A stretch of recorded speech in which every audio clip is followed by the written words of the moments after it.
What is going on, comic fam? It's your boy, the Bearded Comic Bro, and I am joined by comic creator Ed Davis. Welcome to the show, my friend.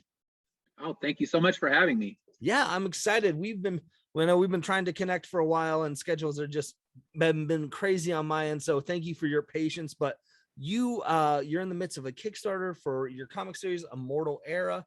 And we're going to hop into that and talk about, but I always like to ask when I have a new creator on my show, is that something that you've always had a passion for comics? Like, growing up, did you read comics and things like that? Or did you kind of come later to the game of finding a love for comics?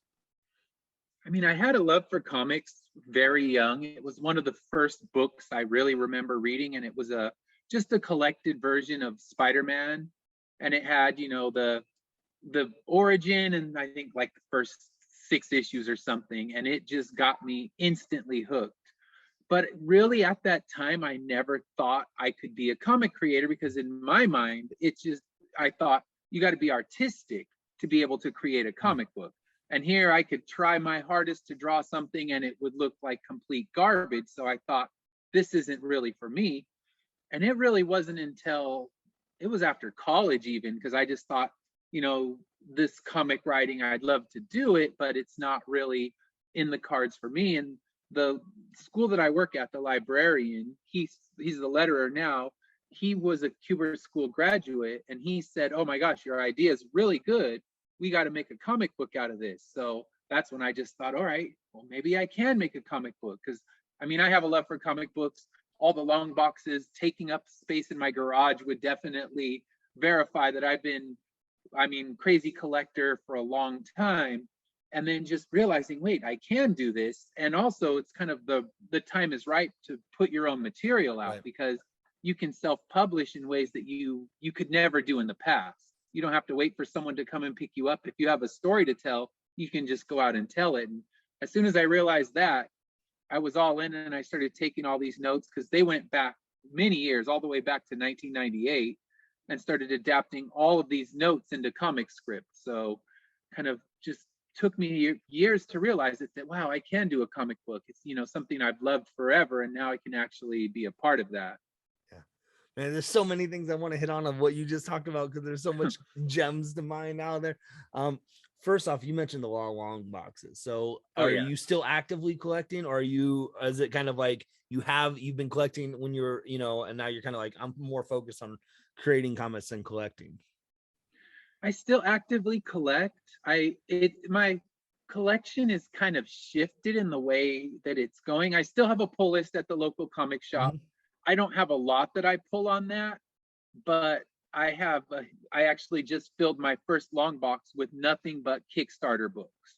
So full indie, nothing but indie books, one full long box full of them. So that was the newest feat. I was like, wow, none of these books in here were published by anybody but, independent creators. So I still actively collect. I think I spend a lot more money on Kickstarter backing people right now than I do with the local comic shop, but I still have my pulls. I still enjoy reading a Batman story or a Spider-Man story, but when it's, Marvel's 15th event in 15 months, you get kind of tired of that. So I'll grab things like, I saw Garth Ennis was doing a Batman series, and I jumped right in on that. So things like that will get me to read the Batman and Spider-Man. But in general, I have a pull list that's more image and stuff like that right now. I always just love hearing that, like creators of like, what do you still gravitate towards? And, I never would have thought that I would be right there along with you of having an almost entire long box full of Kickstarter comics. But COVID hit, Kickstarter comics seem to get on my radar, and holy buckets, y'all are creating a lot of comics. Yeah, there's a lot of good stuff out there. I wish I could back more, right? But it's, it's like there's so many good things, and unfortunately, part of Kickstarter is you're not getting them at the Marvel price, because it costs a lot. And being in their shoes, I completely understand that. So I'm willing to pay a little bit more, but it limits how many you can buy. Yeah. And it's always interesting, because I feel like there is a kind of a dichotomy of Kickstarter backers versus more of just, going to the LCS. And I feel like there's a few of us that kind of sway between, the pull list and the Kickstarter. So when I meet a fellow person that is a Kickstarter backer and also a pull list, I'm like, yes, all right, there's this more of us out there. There's definitely people out there, and I know a lot of indie creators, they don't want to read the mainstream stuff, but want to read good stuff. So I don't care where it comes from. I want to read good and interesting stories. And I mean, I think the big publishers, they're more focused on moving units. So a lot of times it's, this big crossover and that big crossover, and those kind of alienate me. And then you go in there and there's 74 covers to pick from. And it's just like, all right, I don't need this. But if someone tells me that story is amazing, I'll go buy, whatever the regular variant is and read it and enjoy it. Oh, for sure. Well, it was so neat is, part of your process, you were like, the school that you work at, your librarian is a Cuba art graduate, is like, oh, you should do comics. Like, that's a good endorsement. Like, you have an idea there. So why don't you share that idea with us a little bit? Where did this idea originate for Immortal Era?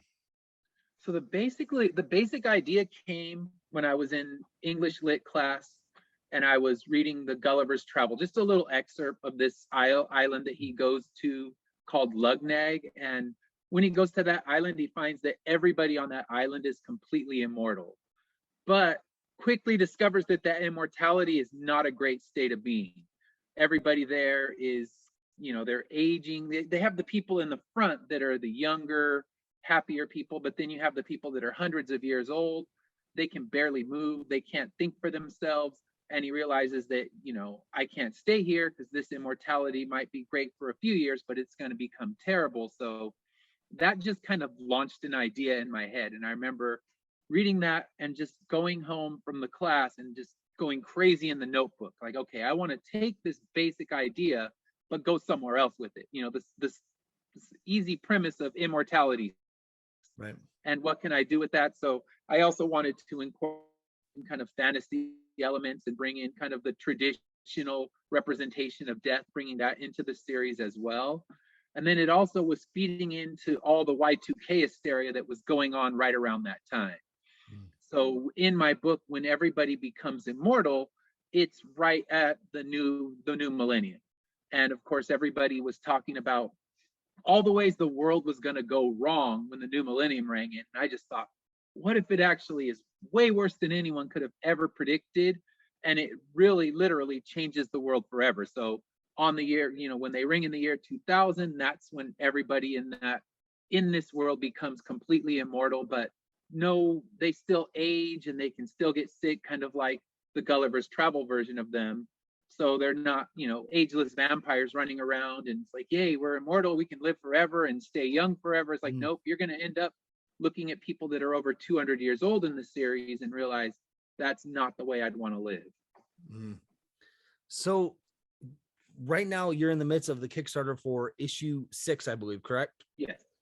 So without going too much into detail, because I know there are tiers where they can play catch up tiers and stuff. And where did you kind of take the story then? Because, you talk about what your idea for it is a lot of the setup of early in issue 1, but you take the story drastically, expands pretty quick. So kind of what's the elevator pitch on top of what you've already talked about with your comic series? Okay, so I can give you, I'm ready. I'll give you my con elevator pitch. So let's do it. It'll Let's be a hear little it. bit of what we talked about, but basically the story takes place 200 years in the future in a post-apocalyptic world where no one can die. But with their immortality, they don't gain special abilities or powers. They continue to age. They can still get sick. So it's not a world full of superheroes. Instead, it's a world where a decapitated head still functions in society. It's in a group of underground dwellers who live in an abandoned subway system where the outcasts of this world are all forced to live. There they have to gather supplies and also fight off attacks by gangs and cannibals that are trying to steal what they have. They're also on a quest to find relics from the past that would explain why people stop dying so they can restore the natural life cycle back into the world and save all of humanity by killing them. Did you catch all that, gang? Because that was a lot, and it's really good. So thank you. Yeah, so it's basically, I took it where it starts, where we just kind of get introduced to the characters in the world, and then it kind of takes a turn into a big fantasy quest where they're out seeking. I don't want to be too spoilery, so they're out, we'll say, seeking the relics that can bring death back into the world, because that's their ultimate goal. Okay. Yep. So now remember reading, I felt like issue 6 is wrapping up this arc, correct? Is that, Yeah. or This will be the final issue for this first story arc. okay, so but that means, sounds like you have ideas for more to expand on this in the future. Oh yeah. Okay. My ultimate goal is to write it as a 30-issue series.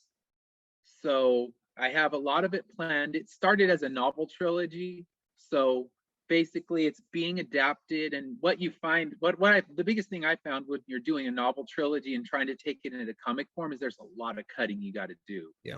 Because things that you would spend, 4 pages on in a novel, people don't want to waste 4 pages of their 24 in a comic book. So a lot of it was just cutting and cutting and cutting.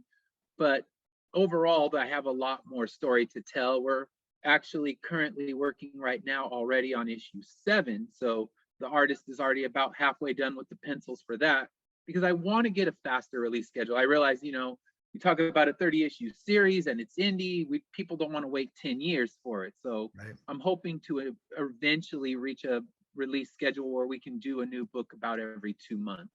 Oh, cool. Okay. Nice. So you mentioned, that you're already doing the art on issue number 7. How did you get the creative team? Has it been the same team all the way through? It has. How did that team formulate then? This team, it was, just the most simple way of finding a team. I went in Google and I typed in writers seeking artists, and it took me to basically like a news group. It reminded me kind of what I used to look at in the 90s, and it was just a bunch of artists that had put pages of their art up and links to their portfolio. And from there, I just kind of looked at the different artists and thought, what kind of style am I going for on this? And I always thought it would have a 90s vibe, because that's when I started writing it, and that's when the story begins. And I found an artist that still does everything on paper, so still does it all traditional, so hand inks, hand pencils, everything. And I thought, nothing wrong with computer art, but the vibe I was going for, that really hit it. And I loved his attention to background details and things like that as well, because I like to sneak little Easter eggs in the background, and I put it in there and he'll go really deep in with what I need to have. And then the colorist actually came from Caesar. So he said, I'm working with a colorist, and they were both working together on another comic book. And he said, I have a good colorist. Do you want to check out her work? And talked with her for a little bit, and she jumped right in on the team as well. So it worked out nice. And then, like I said, the librarian who kind of made this whole comic book happen, he still works as the letterer on the book. So cool. So this is an idea that you've had, like you said, you've been since, I think you said 1998, like circulating in your head. When did you drop the first issue of this? First issue came out in 2019. So it was a long gap between when it was in my head and when it actually went into the world. And I think a lot of it is, there's always that fear, you're going to put something out there and people are going to destroy it. And I remember the first draft that I sent to an editor, they basically destroyed it. I mean, they ripped me a new one, and all of, and some of it rightfully so. Yeah. Some of the pieces I thought, everybody has their opinion, but some of the stuff they were right. Because if you read the original first draft of my issue, it basically gives everything away. It spends, the whole thing just kind of telling backstory. Like, here's what happened to the world. We're just going to go through and we're going to see all these 300 years, and things that I've waited to give away in later issues, I gave everything away in one shot. So it would have made it so there was no mystery left. So when they said that, backstory can't be your story, it kind of saved the book from just being, okay, here you go, and where do I go from there? So it was nice to get beat up a little bit, because you do learn from those kind of things, but at the moment it wasn't great. But now I look back and think, I think it made the series and that book, issue 1, a lot better than it would have been if I had just followed my original path. Well, it's so cool to hear of, creators taking the, like, okay, how can I improve the craft, and willingness to adapt and go with that, because like you said, it seems that it has benefited you by making a better story. Yeah. So, so I asked why, when it originated in your mind, because I was just curious of, this is something that's been a part of you for a long time, it sounded Oh yeah. like. And so what was it like finally when you got your art, your artist on board and your color, and like you started to see some of your ideas finally coming to fruition, of like, how'd that feel finally? I mean, those were just crazy moments because I remember just, going through and working on the character designs and everything like that. And then finally seeing, okay, here's this character I've been seeing in my head, and now I'm looking at them on a piece of paper. And it's just a really surreal feeling. And then I actually had the original art pages because I got those from my artist, and seeing those, just holding them, and like, this is holding a dream I've had for so many years, and here it is right in front of me. I mean, it's one of the most amazing feelings. And then the next amazing feeling was when UPS is dropping off, 8 boxes of comic books outside your door, and you realize, wow, this is real. All these years I thought this story's just going to die in my head, and there it is. It's sitting in front of me. I'm holding a copy of this, and it really happened. So it was an amazing feeling. And I still get that rush anytime you hear that doorbell and know it's UPS with some more books. You're just like, wow, we're still going. It didn't die after one issue, because that happens all the time with indie comics. Mm-hmm. You get a lot of great first issues, maybe great first and second, and then they realize that it's financially really hard to pull off, so they go away. So the fact that we've made it to the first story arc and completed it, it's just it still blows me away. Yeah. So yeah, I imagine getting that first comic book, like, it's got to be such a cool thing, especially someone that has such a passion for the hobby as well. um I always like to ask though too, like with a Kickstarter, I know you all have different tiers. Is there a tier on a Kickstarter that you're like, this is a really cool one that I'm excited for people to have a chance to back if they want to? I think the one that I'm always excited about is I do sell some of the original art pages. And this time I did sell even a cover. So the last 2 campaigns, I put one of the covers out there because we had 3 covers on this one. We're doing 2. I always do what I call short prints because that's my I collected baseball cards, and that's what you would call those. Didn't realize it didn't equate to comic books, but people get the point. It's less printing. So we have the standard, the short print, and then we're doing a foil one for the first time. So I'm really excited about seeing that. And someone was able to get the foil original cover, and they'll get the copy in foil. So it's always exciting when I know people are actually getting that artwork. And if they're gonna, I don't sell it cheap because I would rather keep it than undersell it. Mm-hmm. So the fact that someone's willing to pay it means that they're probably going to put it up somewhere and really enjoy having it. And that's just an amazing thought, to think that somewhere out there that artwork might be sitting on someone's wall. Right. Oh, it's absolutely, it's got to be a cool experience. So it seems like you have a wide range of ideas for where this is going, of like, like you said, I think you like 30 issues, like Mm-hmm. so I hesitate to ask this next question is, but do you have any other projects that you kind of are dreaming up, you're working on right now, or is it fully focused right now on Immortal Era? I do actually. I have a few projects that I have in the works. It's just I think I've been hyper focused on just getting through this first story arc, Okay. getting the first trade out, and then what I'm hoping is, with that first trade, as soon as it's out, to launch the next comic book. And I have one book that I'm hoping to write that will be actually in a shared universe with Okay. this same book, but it will be taking place in the 90s. So it'll all be before it happens. And really, I guess that series would end when this one begins.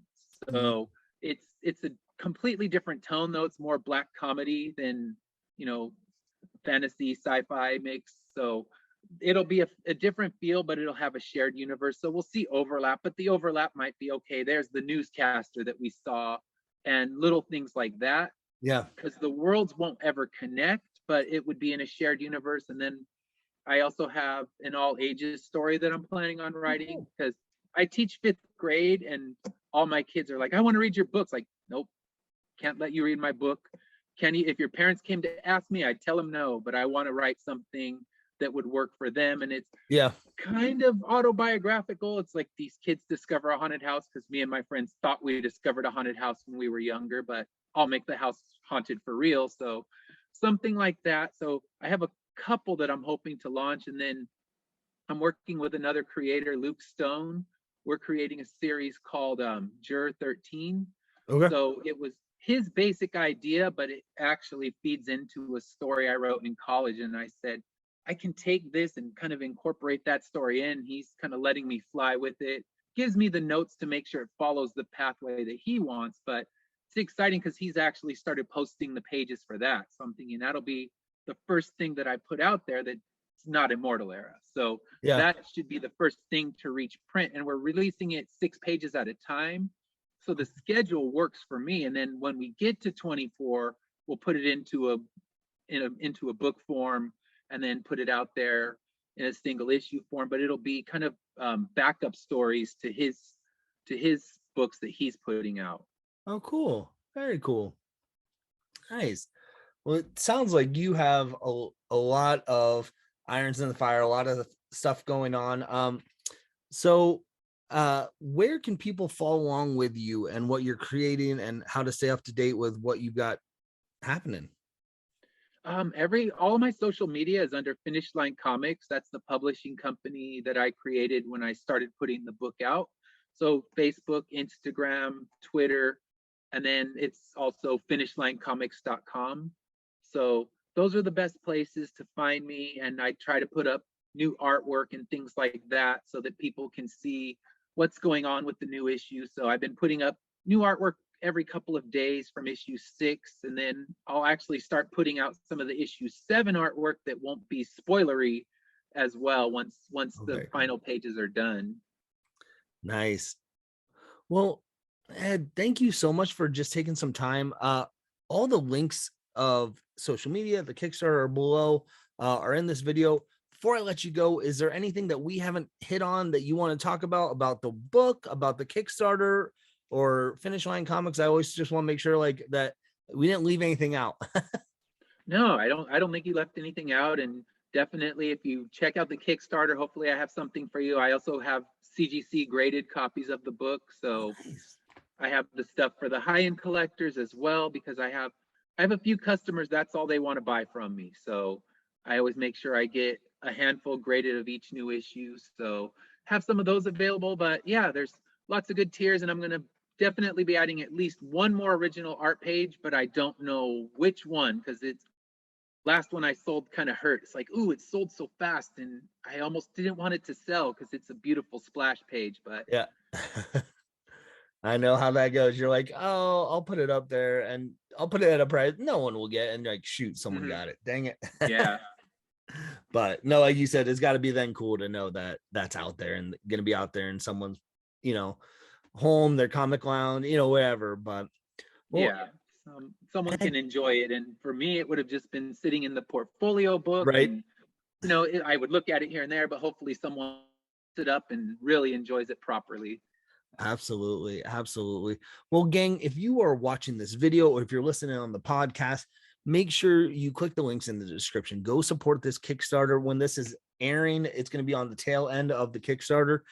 So get that last push in, gang. Go support it. Go back this. Really awesome idea, Ed. I'm hoping people get to explore it a little bit more with you. And man, thanks again just for taking some time out of your busy schedule to talk about comics with me. Oh, thanks for having me on. I appreciate it. I'm glad it finally worked out.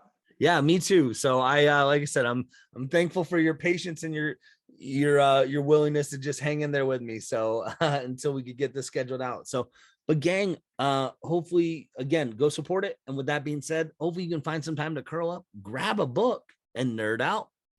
Peace.